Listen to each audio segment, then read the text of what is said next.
പലപ്പോഴും വടക്കേ ഇന്ത്യൻ ഗ്രാമങ്ങളിൽ ചില ട്രൈബൽ കൾച്ചറുകളുടെ ഭാഗമായി സംഭവിക്കാറുള്ള ആൾക്കൂട്ട വിചാരണ അതിപ്പോൾ കേരളത്തിലും സംഭവിച്ചിരിക്കുന്നു. വടക്കേ ഇന്ത്യയിലെ പല ഗോത്രവർഗ്ഗങ്ങളുടെയും ഇടയിൽ ഇപ്പോഴും രാജ്യത്തിന്റെ നിയമങ്ങൾക്ക് വലിയ പ്രസക്തിയൊന്നുമില്ല.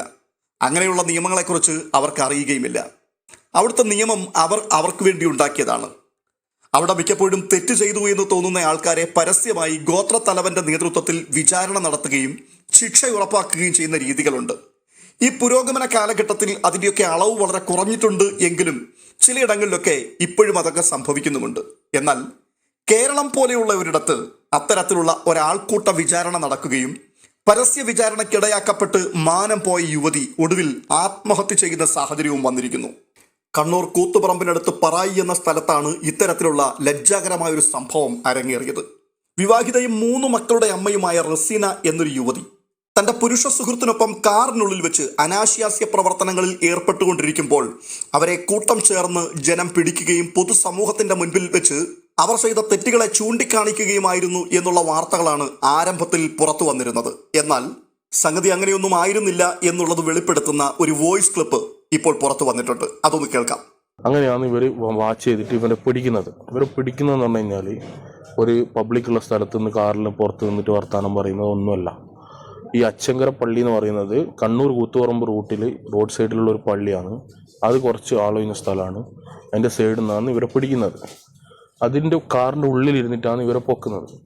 അല്ലാണ്ട് കാറിൻ്റെ പുറത്തിരുന്ന് 2 ഫ്രണ്ട്സുകൾ സംസാരിക്കുന്നൊന്നല്ല. ബ്രോ പറഞ്ഞു ശരിയാണ്, ഇപ്പോഴത്തെ കാലത്ത് അതൊന്നും ലീഗലെന്ന് പറയുന്നുണ്ട് ആൾക്കാർ. എനിക്കൊന്നും അത് ഉൾക്കൊള്ളാൻ പറ്റാത്ത ഒരാളാണ്. കാരണം എൻ്റെ വൈഫ് എന്നോട് പറയാതെ അല്ലെങ്കിൽ എൻ്റെ സമ്മതം ഇല്ലാതെ അല്ലെങ്കിൽ ഒരിക്കലും ഒരു ഫ്രണ്ട്സ് എന്ന് പറയാൻ പറ്റില്ല അവർ. കാരണം അങ്ങനത്തെ ഒരു ബന്ധമാണത്. ഓൾറെഡി ഇത് മുന്നേ പിടിച്ചതാണ്. അവളെ വീട്ടിലെല്ലാം പിടിച്ച സീനാണിത്.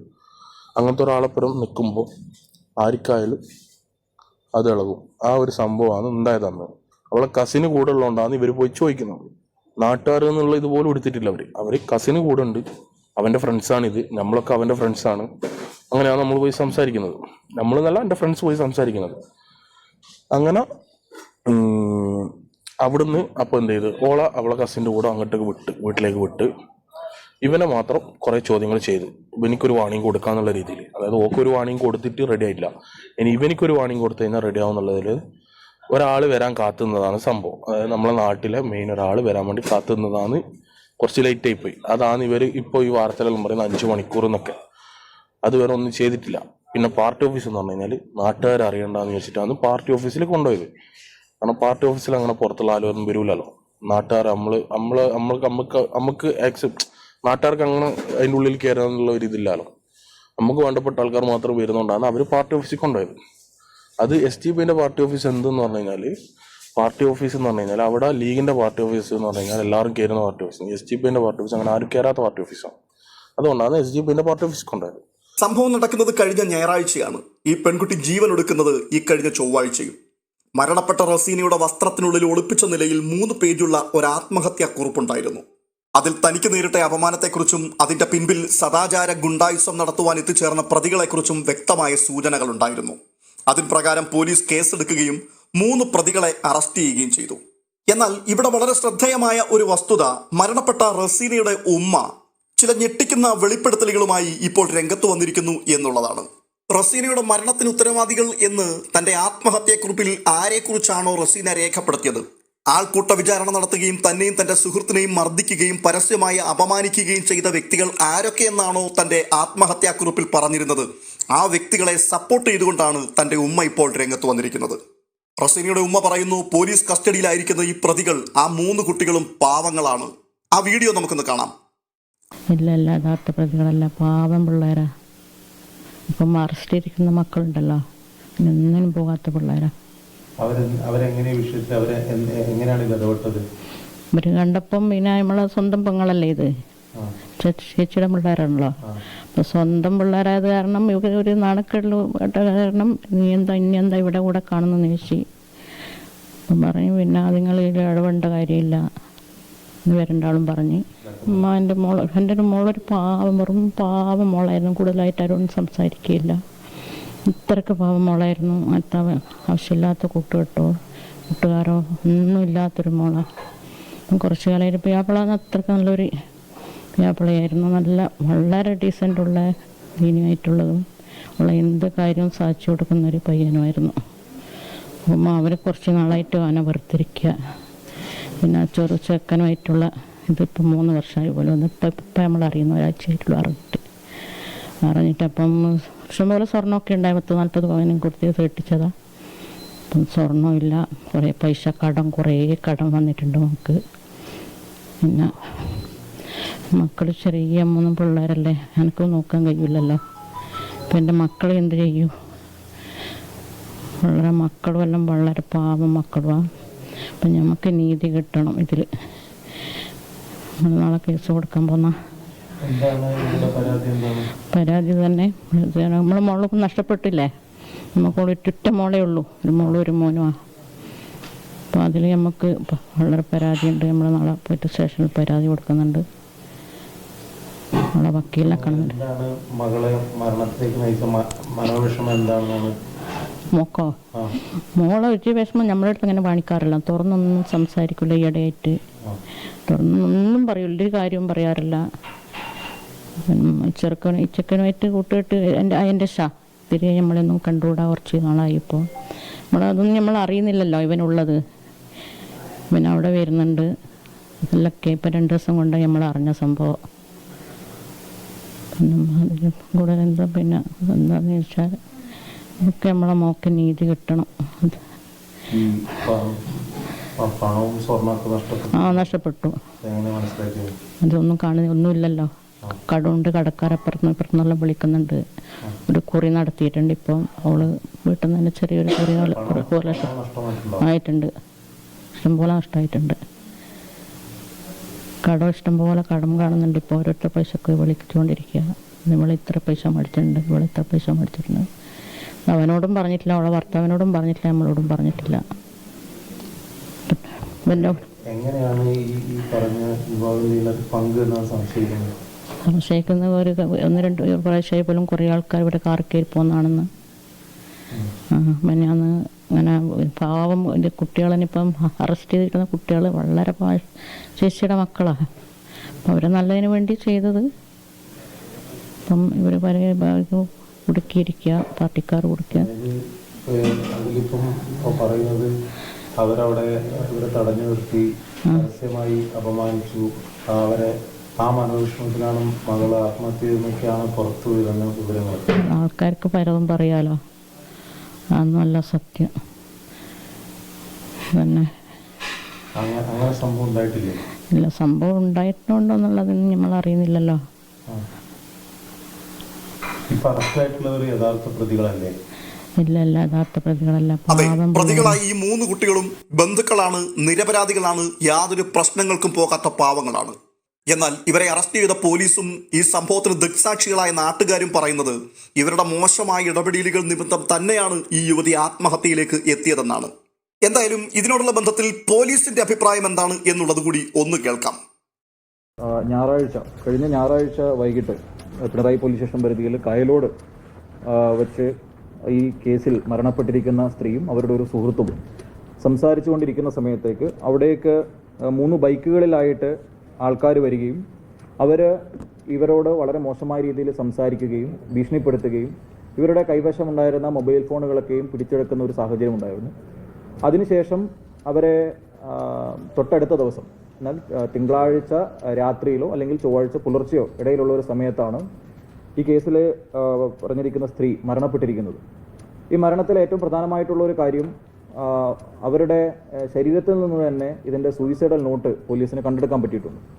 ഈ സൂയിസൈഡൽ നോട്ടിൽ വളരെ കൃത്യമായിട്ട് ഈ സംഭവത്തിന് ആസ്പദമായിട്ടുള്ള സാഹചര്യങ്ങളെ പറ്റിയിട്ട് വളരെ വിശദമായിട്ട് തന്നെ ഈ കേസിൽ മരണപ്പെട്ടിരിക്കുന്ന സ്ത്രീ പറഞ്ഞിട്ടുണ്ട്. അതിൽ പറഞ്ഞിരിക്കുന്ന ഒരു പ്രധാനപ്പെട്ട കാര്യം, അവരും ഒരാളുമായിട്ടുണ്ടായിരുന്ന ഒരു സൗഹൃദവുമായി ബന്ധപ്പെട്ടിട്ടുണ്ടായിരുന്ന സംസാരത്തിൻ്റെ ഇടയിൽ കുറേ പേര് വരികയും അവരെ ഭീഷണിപ്പെടുത്തുകയും അവരെ മോശമായ രീതിയിൽ ചിത്രീകരിക്കുന്നു എന്ന രീതിയിലേക്കുള്ള ഒരു ഭീഷണിപ്പെടുത്തലും, അവരുടെ കൈവശമുണ്ടായിരുന്ന ഈ സുഹൃത്തിൻ്റെ കൈവശമുണ്ടായിരുന്ന ഫോണൊക്കെ തട്ടിപ്പറിക്കുകയും ചെയ്ത ഒരു സാഹചര്യം ഉണ്ടായിരുന്നു. ഇത് ഞങ്ങളെ ജീവിക്കാൻ അനുവദിക്കുന്ന ഒരു സാഹചര്യം ഉണ്ടാവില്ല എന്ന് കണ്ടതുകൊണ്ടാണ് ഞാൻ സൂയിസൈഡ് ചെയ്യുന്നത് എന്നുള്ളതാണ് സൂയിസൈഡ് നോട്ടിൽ വളരെ വിശദമായി പരിശോധിക്കുന്ന സമയത്ത് നമ്മൾ മനസ്സിലാക്കുന്നത്. ഈ കേസിൻ്റെ തുടർന്നുള്ള അന്വേഷണത്തിൽ അന്നേ ദിവസം അവിടേക്ക് വന്നിരുന്ന ആൾക്കാരെ പോലീസ് വിശദമായി ചോദ്യം ചെയ്തു. അവരുടെ കൈവശത്ത് നിന്നും പോലീസ് ഇതിന് ഉപോത്ബലകമായിട്ടുള്ള ഡിവൈസസ് ഒക്കെയും റിക്കവർ ചെയ്തിട്ടുണ്ട്. ഈ കേസിൽ ഇതുവരെ 3 പേരെ അറസ്റ്റ് ചെയ്തിട്ടുണ്ട്. ഈ കേസിൻ്റെ അന്വേഷണത്തിൽ ആ സമയത്ത് അവിടേക്ക് വന്നിരിക്കുന്ന ആൾക്കാരിലേക്ക് കൂടുതലായിട്ടുള്ള ആൾക്കാരുടെ റോള് നമുക്ക് വെരിഫൈ ചെയ്യേണ്ടതുണ്ട്. പക്ഷേ അന്നേ ദിവസം ഈ 3 പേര് കൂടാതെയുള്ള ആൾക്കാരും അവരുടെ കൂടെ ഉണ്ടായിരുന്നു എന്നുള്ളതാണ് പോലീസ് മനസ്സിലാക്കുന്നത്. അതിൽ കൂടുതലായിട്ട് വസ്തുതകൾ മനസ്സിലാക്കുന്നതിന് വേണ്ടിയിട്ട് ഇതിൽ ഈ മരണപ്പെട്ട സ്ത്രീയുടെ സുഹൃത്തായിട്ടുള്ള ഒരു റഹീസ് ഉണ്ട്. ആ റഹീസിനെ കൂടുതലായിട്ട് പോലീസിന് ചോദ്യം ചെയ്യേണ്ടതുണ്ട്.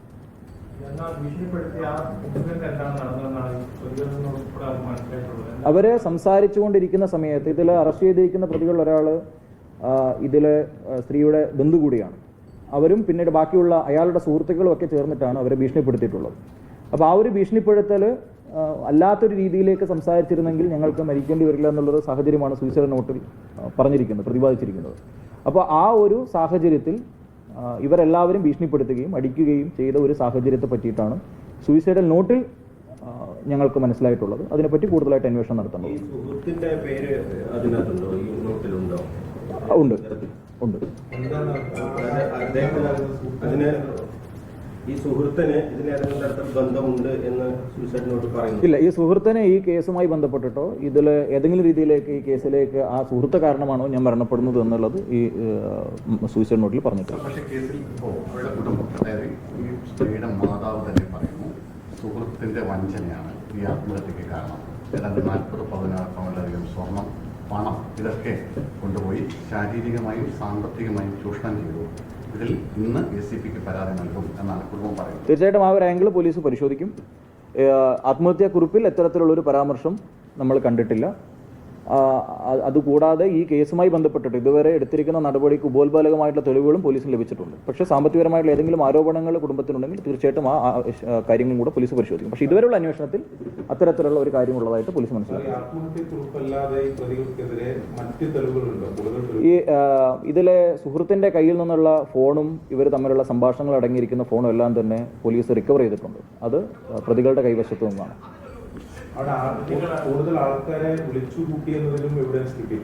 അതിനെ പറ്റിയിട്ടാണ് ഇനി കൂടുതലായിട്ടുള്ള പരിശോധന വേണ്ടുന്നത്. ആ സ്ഥലത്തേക്ക് ആരൊക്കെ വന്നിട്ടുണ്ട്, ഇതിൽ ആരൊക്കെ ഈ സ്ത്രീയെ അപമാനിക്കുന്ന രീതിയിലേക്കുള്ള സാഹചര്യങ്ങളിലേക്ക് പോയിട്ടുണ്ട് എന്നുള്ളതിനെ പറ്റിയിട്ടൊക്കെ വിശദമായിട്ടുള്ള ഒരു അന്വേഷണം ആവശ്യമാണ്.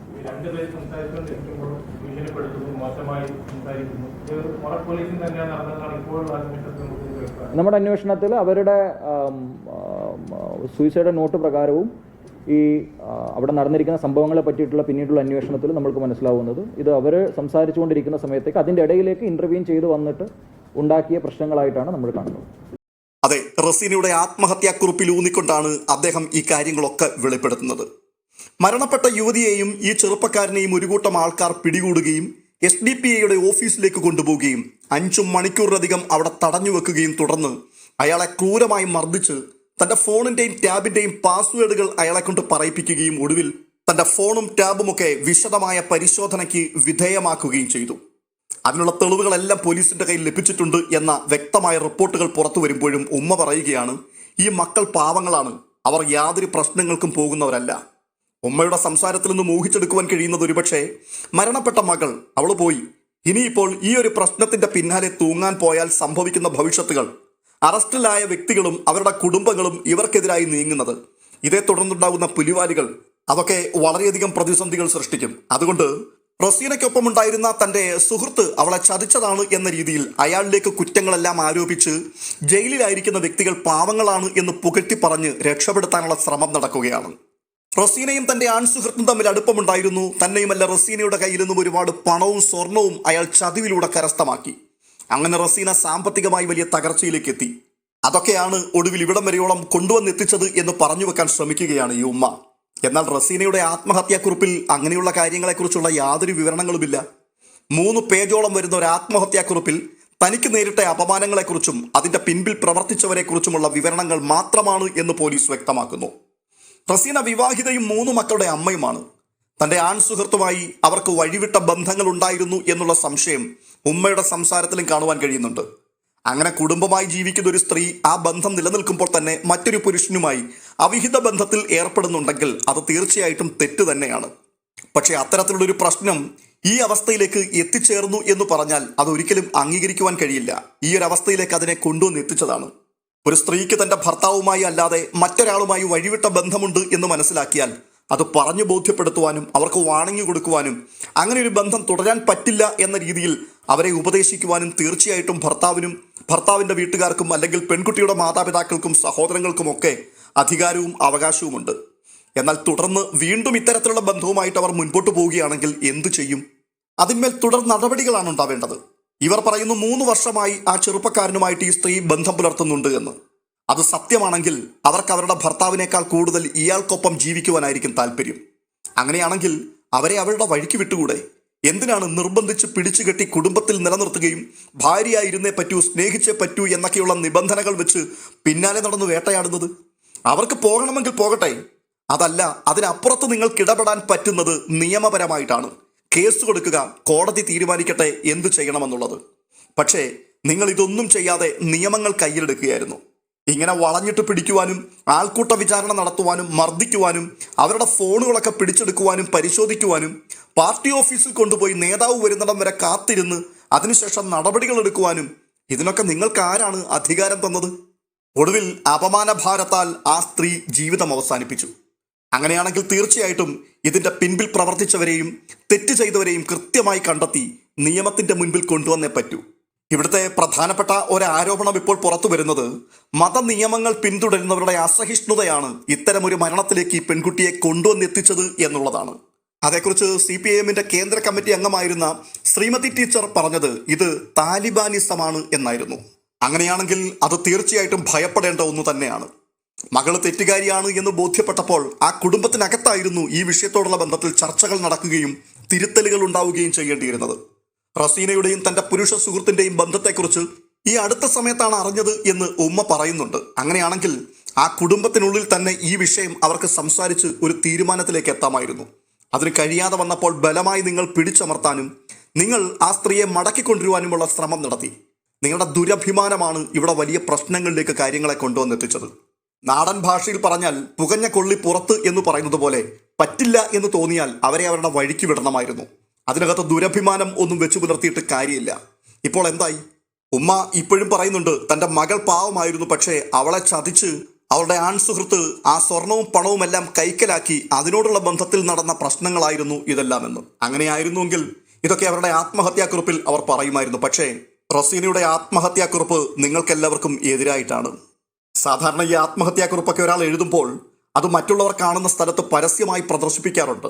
എന്നാൽ ഈ പെൺകുട്ടി അത് തൻ്റെ വസ്ത്രത്തിൻ്റെ ഉള്ളിൽ ഒളിപ്പിച്ചു എന്ന് പറയുമ്പോൾ എത്ര പരിശോധനകൾ ആരെല്ലാം നടത്തിയാലും തൻ്റെ വീട്ടുകാരുടെ കയ്യിൽ അത് എത്താൻ പാടില്ല, തെറ്റ് ചെയ്തവർ ശിക്ഷിക്കപ്പെടണം എന്നുള്ള ഒരൊറ്റ ലക്ഷ്യത്തോടു കൂടി തന്നെയാണ് വസ്ത്രത്തിനുള്ളിൽ അവർ ഒളിപ്പിച്ചത്. ഇനിയിപ്പോൾ ഈ ഉമ്മ പറയുന്നത് പോലെ അയാൾ ഇവരെ കബളിപ്പിക്കുകയും ഇവരുടെ സ്വർണവും പണവും ഒക്കെ അപഹരിച്ച് അവരെ കടക്കാരിയാക്കുകയും ചെയ്തിട്ടുണ്ടെങ്കിൽ അത് പോലീസ് അന്വേഷിക്കണം. അവരുടെ സോഷ്യൽ മീഡിയ ഹാൻഡിലുകളും വാട്സാപ്പ് ചാറ്റുകളും ഒക്കെ പരിശോധിച്ചാൽ അവർ തമ്മിലുള്ള ബന്ധത്തെയും കൊടുക്ക വാങ്ങലുകളെയും അതിനെ തുടർന്നുള്ള സംസാരത്തെക്കുറിച്ചുമൊക്കെ അവിടെ കാണുവാൻ കഴിയും. ഒരുപക്ഷെ അതൊക്കെ ഡിലീറ്റ് ചെയ്തിട്ടുണ്ടെങ്കിൽ പോലും നിസ്സാരമായി റിക്കവർ ചെയ്തെടുക്കുവാനും കഴിയും. അതുകൊണ്ട് കൃത്യമായി പോലീസ് അന്വേഷണം ഉണ്ടാവണം എന്നാണ് ആവശ്യപ്പെടാനുള്ളത്. ഏകദേശം 25ഓളം പേർ ചേർന്നാണ് ഈ സ്ത്രീയെയും അവരുടെ സുഹൃത്തിനെയും SDPI ഓഫീസിൽ വെച്ച് വിചാരണ ചെയ്യുകയും ആക്രമിക്കുകയും ചെയ്തത്. എന്നിട്ടും അക്കൂട്ടത്തിൽ 3 പേരുടെ പേരുകൾ മാത്രമേ അവർ ആത്മഹത്യാക്കുറിപ്പിൽ രേഖപ്പെടുത്തിയിട്ടുള്ളൂ. അങ്ങനെയാണെങ്കിൽ ഈ 3 ആൾക്കാരെ കൊണ്ടായിരിക്കും അവർക്ക് കാര്യമായിട്ടുള്ള ബുദ്ധിമുട്ട് സഹിക്കേണ്ടി വന്നത്. അവർക്ക് തുടർന്ന് ജീവിക്കാൻ പറ്റാത്ത സാഹചര്യമാണ്, അവർക്ക് ഭീഷണി നേരിടുന്നു, ഇതൊക്കെയാണ് അവർ പറഞ്ഞു വെച്ചത്. എന്തായാലും ഈ പരസ്യ വിചാരണയും സദാചാര ഗുണ്ടായുസവും ദുരഭിമാന കൊലയുമൊക്കെ നമ്മുടെ നാട്ടിൽ ഒരിക്കലും ഉണ്ടാവാതിരിക്കട്ടെ എന്ന് ആഗ്രഹിക്കുകയാണ്. പക്ഷേ എന്തു ചെയ്യാനാണ്? ഇപ്പോഴും മതത്തിന്റെ സ്വാധീനം മനുഷ്യന്റെ അസ്ഥിയിൽ കയറി പിടിച്ചിരിക്കുന്നു എന്നുള്ളതിന്റെ തെളിവാണ് ഇത്തരത്തിലുള്ള വേദനാജനകമായ രംഗങ്ങൾ വീണ്ടും ആവർത്തിക്കപ്പെടുന്നത്.